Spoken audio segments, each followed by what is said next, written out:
మీ పిల్లల భవిష్యత్తును దిశానిర్దేశం చేసే విద్యా మహోత్సవ్ Dream9 మీడియా ఆధ్వర్యంలో ఈ ఫిబ్రవరి 1న మన ఖమ్మంలో జరగనుంది.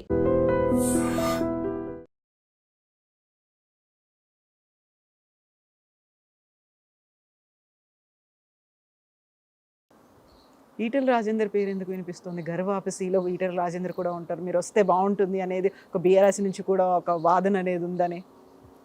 ఇక వాళ్ళే ప్రమోట్ చేస్తా అంటారు, ఇట్లాంటివన్నీ వాళ్ళే ఇట్లాంటి ప్రమోట్ చేస్తారు. వాళ్ళని అడగండి, చెప్తారు. మీరేమంటారు? నేను అనేకసారి చెప్పున్నా, మళ్ళీ ఏం చెప్తా, అది అరిగిపోయింది. మళ్ళీ అదే ఎందుకు వస్తూ ఉంటుంది ఊరికే? వాళ్ళకు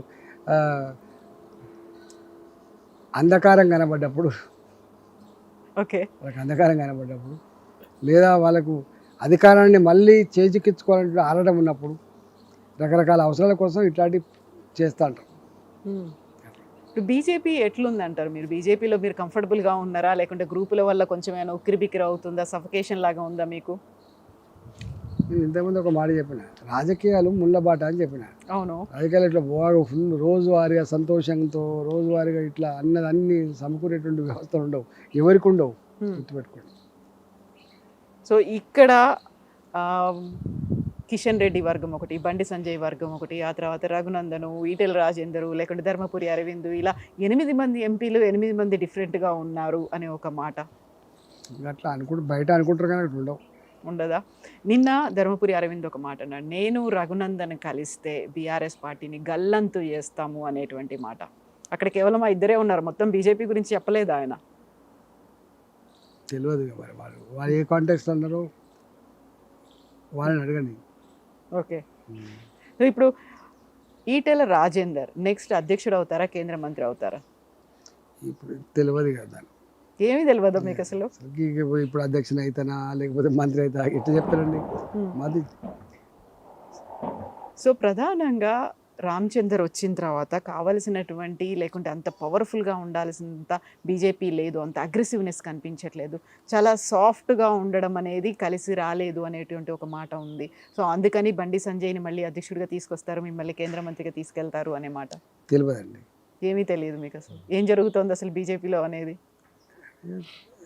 రొటీన్గా మా కార్యక్రమాల్లో మేము నిమగ్నమై ఉంటాం తప్ప ఏముంటుంది.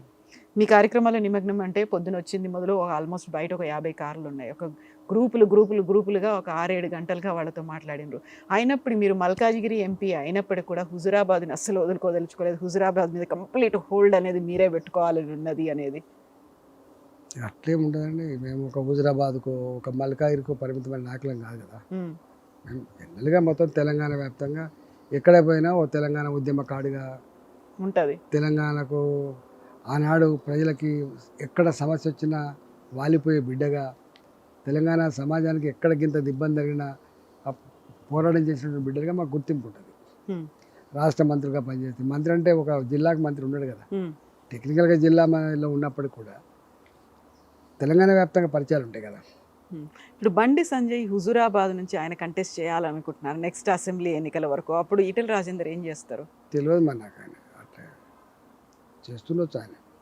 మరి మీరేం చేస్తారు అప్పుడు? మీది నేనేం చేయాలని నేను నిర్ణయించుకుంటా. దానికి చాలా టైం ఉందా? టైం ఉంది కదా, చాలా టైం ఉంది కదా.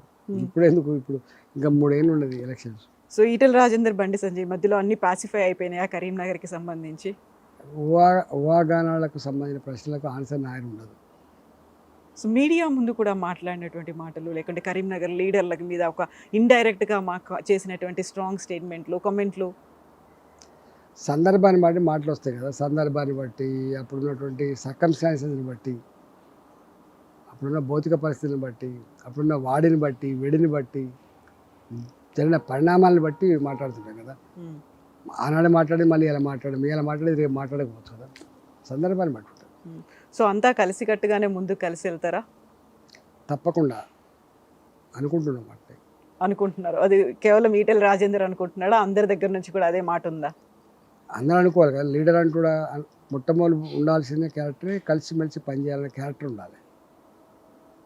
దానికోసం ఏం చేయాలంటారు? ఈ మధ్య కాలంలోనే విన్నది, ప్రధానమంత్రి నరేంద్ర మోదీ తెలంగాణ ఎంపీలతో మాట్లాడారు, ఆ తర్వాత ఛత్తీస్గఢ్ మిగతా రాష్ట్రాల ఎంపీలతో మాట్లాడినప్పుడు ఇక్కడ మనం అనుకున్నంతగా చెయ్యట్లేదు, ఓవైసీని చూసి నేర్చుకోండి, సోషల్ మీడియా కావచ్చు మిగతాది ఏదైనా కానీ అంతగా అగ్రెసివ్గా వెళ్ళట్లేదు అనేటువంటి ఒక మాట. మాట్లాడరా? నో కామెంటా? చూడాల్సింది, నేర్చుకోవాల్సింది, ఫాలో అవ్వాల్సింది ఏం లేదా?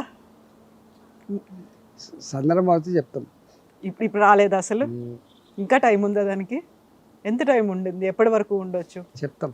సో ఇప్పుడు లోకల్ బాడీ ఎలక్షన్స్ అనేవి ఉన్నాయి. ఇప్పుడు మళ్ళీ ఫోకస్ పెట్టాల్సినటువంటి అవసరం ఉంది. ఏం చెయ్యాలంటారు? తెలంగాణ బీజేపీ ఎలాంటి పిలుపునివ్వాలంటారు? కేవలం కేంద్రం దగ్గర నుంచి వచ్చి ఇక్కడ పరిశీలకులుగా వచ్చి, లేకుంటే ఇన్ఛార్జీలు వాళ్ళు చేయాలా, ఇక్కడ ఉన్నటువంటి వాళ్ళు చేయాలా? అక్కడి నుంచి పాపం మార్గదర్శకాలు చెప్తారు, అనుభవాన్ని చెప్తారు, సపోర్ట్ చేస్తారు. చేయాల్సిందంతా లోకల్గానే కదా. మున్సిపాలిటీ ఉంది, ఆ మున్సిపాలిటీలో ఉన్న నాయకత్వం ఫస్ట్ స్ట్రాంగ్ ఉండాలి. వాళ్ళు నడిపేటువంటి జిల్లా నాయకత్వం స్ట్రాంగ్ ఉండాలి. అంతే తప్ప ఎక్కడో ఢిల్లీలో ఉన్న వాళ్ళకు పాపం ఈ మున్సిపాలిటీ ఎన్నికల దగ్గరికి వచ్చి డైరెక్ట్గా ఎన్నికల ప్రచారం చేసే ఆస్కారం కానీ స్ట్రాటజీ చేసే ఆస్కారం అవసరం లేదు. లోకల్ ఉంటారు, చేసుకుంటారు. ఓకే. సో దానికోసం టైం చాలా తక్కువ ఉంది, 15 రోజులు కూడా లేదు. మీరు చెప్పినట్టుగా ఒక కలెక్టివ్గా ఉండాలి, కార్యకర్తలను కలుపుకుపోవాలి, ప్రతి ఒక్కరిని ఇన్వాల్వ్ చేయాలి. ఈ టైం సరిపోతుందంటారా? స్థానిక సంస్థల ఎన్నికలు కదా, చిన్నవి కదా. మున్సిపాలిటీ అంటే జస్ట్ 1000 ఓట్లు 5000 ఓట్ల కంటే ఎక్కువ లేవు నాకు తెలిసి.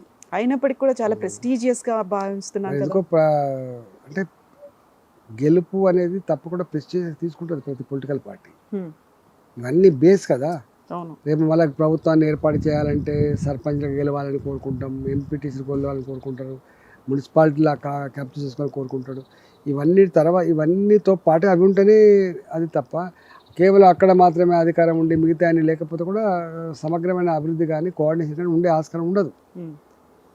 సో ఇప్పుడు ఈటెల రాజేందర్ అభిమానులతో కొంతమందితో మాట్లాడినప్పుడు వాళ్ళు అన్న మాట ఏంటంటే, ఒక రేవంత్ రెడ్డి ఒక బండి సంజయ్ కలుస్తున్నారు ఈటెల రాజేందర్ని దెబ్బతీయడానికి అనే ఒక మాట.